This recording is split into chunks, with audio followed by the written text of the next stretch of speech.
আলহামদুলিল্লাহ। সম্মানিত প্রিয় বন্ধুগণ, দেখেন যেই কাজ সরকারের করার কথা ছিল এই রাস্তার কাজ, কিন্তু সেই কাজ আজ নিজ দায়িত্বে করতেছে বাংলাদেশ জামাত ইসলাম। আলহামদুলিল্লাহ, বাংলাদেশ জামাত ইসলাম দেখেন সব সময় জনগণের পাশে থাকে। আসসালামু আলাইকুম রহমতুল্লাহ। সম্মানিত প্রিয় বন্ধুগণ, বাংলাদেশ জামাত ইসলাম এমন এক দল, এমন একটি সুন্দর আদর্শ দল, যে দল সব সময় জনগণের পাশে, মানুষের পাশে থাকার চেষ্টা করে।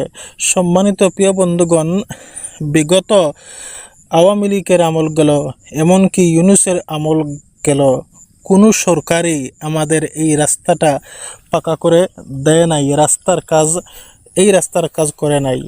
অথচ এই কাজ সরকারি দলের করা উচিত ছিল, কিন্তু বাংলাদেশ জামাত ইসলাম বিরোধী দল হয়েও কিন্তু এখন তারা নিজেদের ফান্ড থেকে এই রাস্তাগুলা নিঃস্বার্থভাবে তারা কাজ করে দিচ্ছে, তারা নিজেদের ফান্ড থেকে। দেখেন, এই জন্যে আমি বাংলাদেশ জামাত ইসলামকে হাজারো ধন্যবাদ জানাই।